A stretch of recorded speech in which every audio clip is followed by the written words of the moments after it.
जय माता की, हर हर महादेव।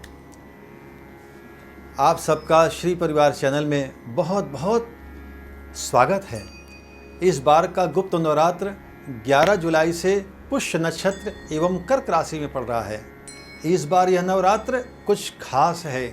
आइए शुरू करने से पहले इस चैनल को सबसे पहले आप सब्सक्राइब करें और फिर लाइक करें और शुरू करते हैं नवरात्र की विशेष संदेश।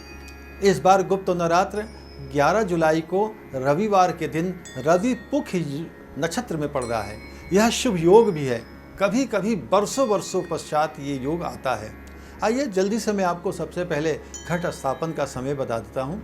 घट स्थापन का समय है प्रातः 5:31 से, या अगर नहीं कर पाते हैं तो दिन के 10:30 बजे से आप कर सकते हैं। 2 घंटे तक ये रहेगा। यह नवरात्र कर्क राशि, कन्या राशि, मकर राशि, मीन राशि, मेष एवं वृषभ राशि के लिए बहुत ही उत्तम है। आइए कुछ और प्रयोग विधि बताते हैं इस नवरात्र में, क्योंकि ये नवरात्र कुछ खास है। तो जिनके संतान न होती हो, जो आज ही स्त्रियां हैं जो बड़ी परेशान रहती हैं, वो क्या करें? वह माता को 5 प्रकार के बीज वाले फल चढ़ाएं और प्रसाद रूप में पति और पत्नी अष्टमी को हवन करने के पश्चात सेब का ग्रहण करें। सेब दोनों पति पत्नी मिलकर के उस प्रसाद रूपी सेब को ग्रहण करें, संतान अवश्य होगी। आइए दूसरा देखते हैं।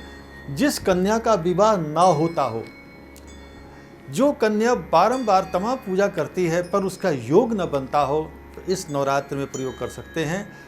तो इस नवरात्र में क्या करना है? दुर्गा सप्तशती का पाठ करना है और वो जो कन्या है वो इस मंत्र का जप करे। हे गौरी शंकराधारणी सर्वदा शंकर प्रिया यथा माम कुर कल्याणी कांता कांता से दुर्लभम। इस मंत्र का जाप इस कन्या को करना है। विशेष ध्यान रखिए, कुछ विधि बता देते हैं कि वो कन्या अपने हाथ से उस नवरात्र के समय में खीर बनाएगी और खीर का भोग माता को लगाया जाता है और उसी खीर से शाम को व्रत तोड़ेगी। ये व्रत का विधान है। और पंडित जी दुर्गा सप्तशती का पाठ करेंगे। अगर किसी संयोग से वो कन्या अशुद्ध हो जाती है तो पंडित जी को ही बोलिएगा कि वो इस मंत्र का जप करें कन्या के तरफ से। अब आइए, जिस लड़के का विवाह ना होता हो वो क्या करें? उनके लिए है दुर्गा सप्तशती का ही पाठ होता है। और ध्यान रखें, इन दोनों में प्रयोग में क्या है कि ये सब पाठ सायंकालीन सत्र में होता है। दीवाकालीन पूजा नहीं है। शाम को जब सूर्यास्त हो जाए तब इसकी पूजा का शुभारंभ होता है।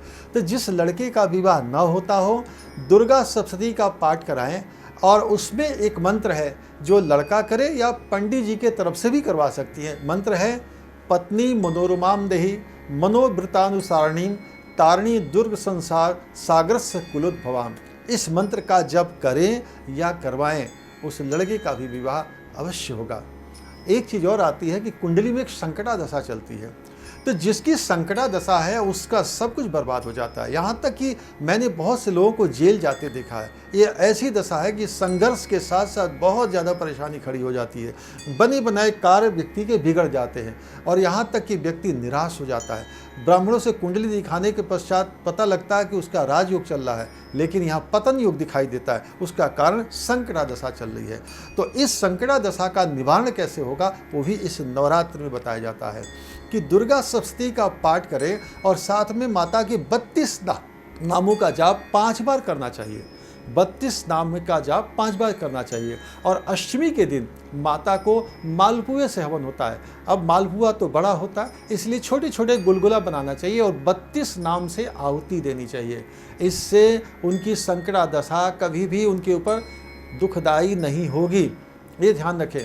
और जब तक संकटा दशा 8 साल की होती है तब तक रहे, तब तक प्रतिदिन 32 नाम का जप उस व्यक्ति को करना चाहिए जिसके ऊपर संकटा दशा चल रही है, तो कोई समस्या नहीं आएगी।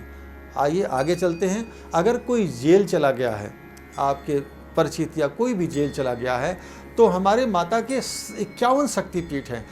51 शक्तिपीठ का ध्यान करते हुए 51 फूल चढ़ाएं। साथ में माता बगलामुखी त्राहिमाम, माँ बगलामुखी त्राहिमाम बोले, आपको अवश्य लाभ होगा। विशेष रूप से जेल से छुटकारा के लिए बगलामुखी शावर मंत्र का प्रयोग किया जाता है। अगर आप के इस तरह के समाधान के लिए अगर आवश्यकता है तो सामने जो आपके जो नंबर है उस पर आप हमसे संपर्क कर सकते हैं। लेकिन ध्यान रखें, जब आपको समस्या हो तभी आप संपर्क करें, क्योंकि हम लोगों की व्यस्तता बहुत ज़्यादा रहती है। समय लेकर ही आप हमसे संपर्क करें तो ज़्यादा अच्छा रहेगा। जय माता की, हर हर महादेव। माता आप पर कृपा करें। जय माँ पीताम्बरा बगलामुखी मैया।